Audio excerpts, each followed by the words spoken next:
Thank you, everybody, for joining us, and honored to have Senator Ron Wyden with us today. Just by way of introduction, first time I met Senator Wyden was around the time of Trump's first impeachment.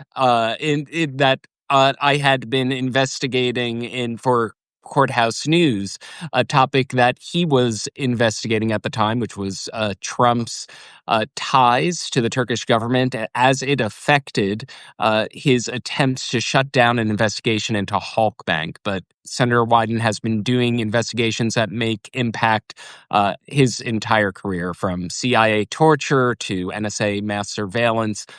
Very effective, and he's always anticipating the stories in the news, including the Paramount investigation. But before we get into that, there's some breaking news that wanted to ask Senator Wyden, with everything going on with the Epstein investigation and the embarrassment for Trump's Department of Justice, wondering if you had any thoughts on that.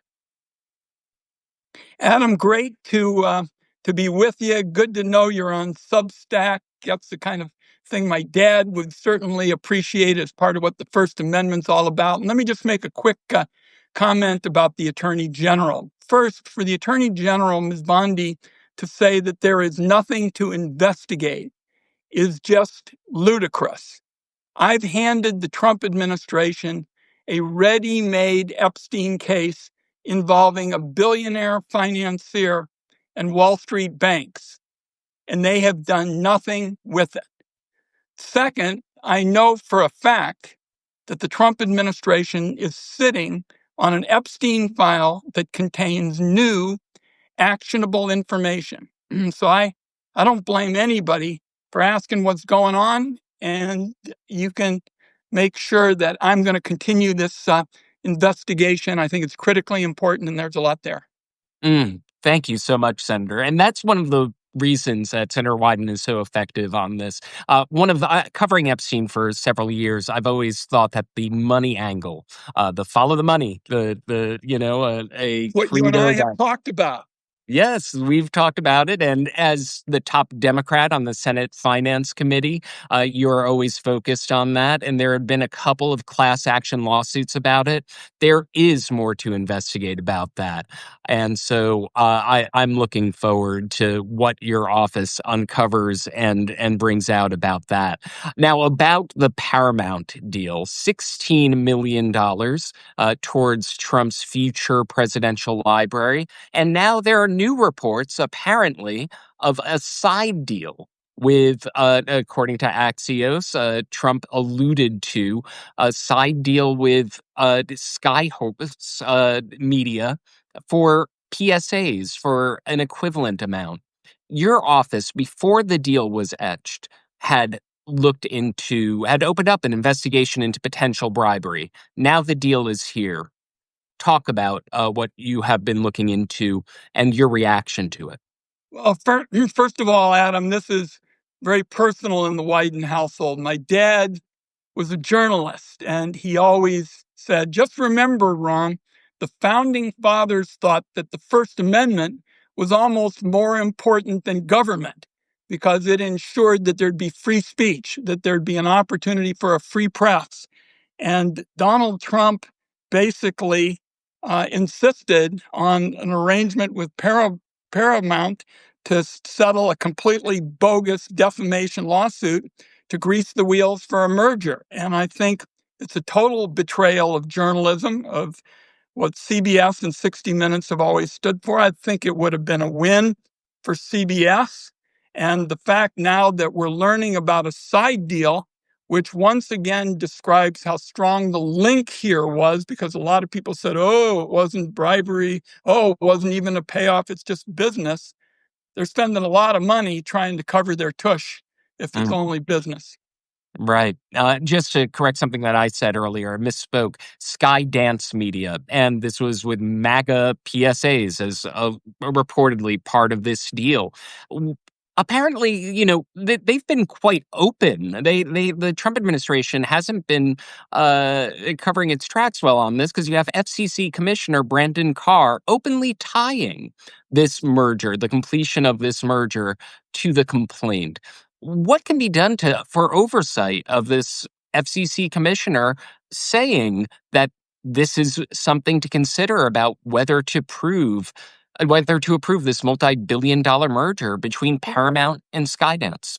First of all, I mean, people who say there isn't a clear link between now $32 million as a payoff and the Paramount merger sure aren't paying attention to Donald Trump and Skydance, because even though Skydance isn't even part of the lawsuit, apparently that's what the side deal is all about. So here's what comes next. First, the state attorneys general have jurisdiction to start subpoenaing information about the deal to see whether there have been any violations of state fraud and bribery laws, and we're going to be working with those state officials. Second, the Paramount shareholders have the right to sue the company's directors for breaching their fiduciary responsibility, for possibly violating the law, possibly harming the company.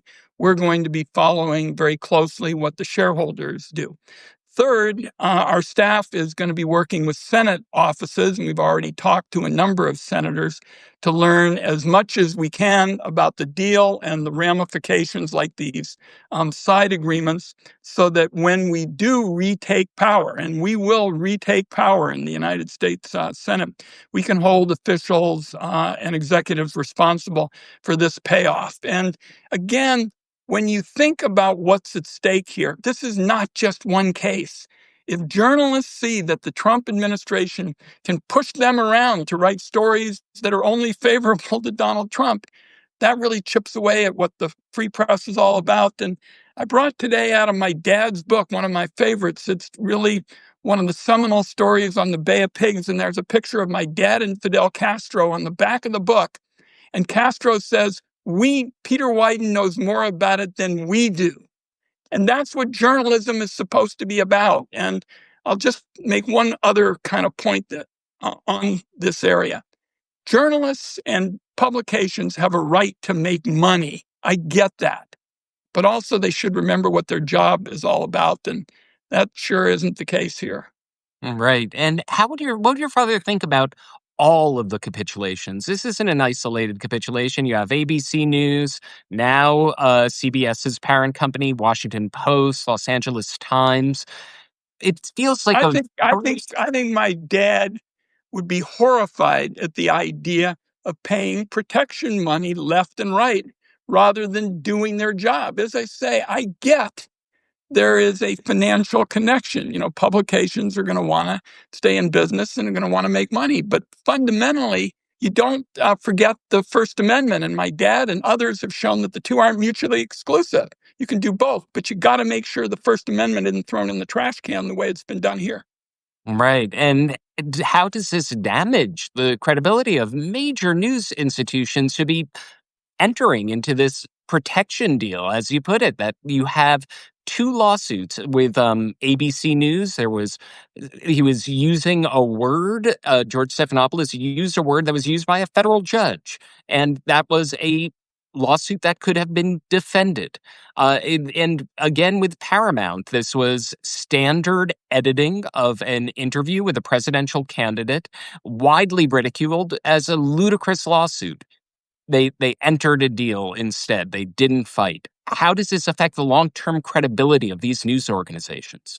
This is going to have a ripple effect that is really dangerous, Adam. People are going to look at this and they're going to say, this is how the Trump administration plays ball. If we don't give them the news stories that they want, they're going to try to hurt us financially. And they're prepared to do just about anything to make the case, including using these regulatory agencies to all but say, look, we're following this, and gosh, now we'll move on to the merger you want. Mhm. We ran a story recently at All Rise News about the various investigations. You have one going on in the Senate. There's an investigation happening in the California legislature. There's a shareholder investigation happening right now. Can you give us a little bit of the lay of the land? What do you expect? Do you expect you called for state prosecutions? Do you expect one might be in the offing? I certainly hope so. And look, what we wanted to do And what the role of investigations is all about is delivering a wake-up call. You don't have all the answers on day one, but you can certainly say, time out, folks. I know you're really busy. You got a lot of things going on in your life, whether it's your business or raising kids and the like, but this is important stuff because this is about the First Amendment. I tell them the story about the founding fathers and my dad and what journalism is all about. And now we got lots of people starting to pay attention, to these issues, and they aren't willing to give a free ride to Trump agency heads who basically are not spokespeople for the public interest, but basically looking out for Donald Trump at every step of the way, no matter what the cost. Mm. Well, one of the things that we do at All Res News, we try to focus on what our readers, audience, viewers can do about the stories that alarm them. And right now, we have an alarming story about a media conglomerate that just folded and paid what is being widely described as protection money, a bribe, to grease the wheels of a merger. Um, what can folks do to uh, make sure that the information that they're getting is independent and uncorrupted? Well, they can almost kind of vote with their eyeballs because there are a variety of sources today for information. And if you see somebody fudging and basically giving in to powerful interests, you can go elsewhere. And that's one of the good things about additional media sources. But I think telling powerful news outlets, okay, and I've said it a couple of times, we get the point. You've got to keep your doors open. You got to pay your employees. You got to make money. We're watching to make sure that the First Amendment isn't just set aside or basically honored in name only. There are real consequences here. You asked me what are going to be the consequences of Paramount and ABC. This is going to ripple all the way through the news arena. And I think a lot of people, if they don't see that they're being, watched, may go the same route. And I'm going to do everything I can to block that and say, come on, everybody. Let's not forget what the First Amendment is all about. This country does so many things that are special, but one of the things that matters most is the First Amendment. I've had 1,100 town hall meetings in my state. It was something nobody had ever done, to commit to have one in every county every year. And I usually wrap up by saying, folks, just remember, in much of the world, you can't even have an open to all town hall meeting. And if you say something about an elected official, you probably disappear. So we have a lot to protect here. That's what's at stake. Thank you so much, Senator, for your time. I know you have a busy day ahead of you, and I appreciate you taking the time to speak with us. Adam, I really appreciate being on with you. I'll look for you on Substack, and let's put this. This isn't a Senate proceeding, but let's put this in the to be continued department.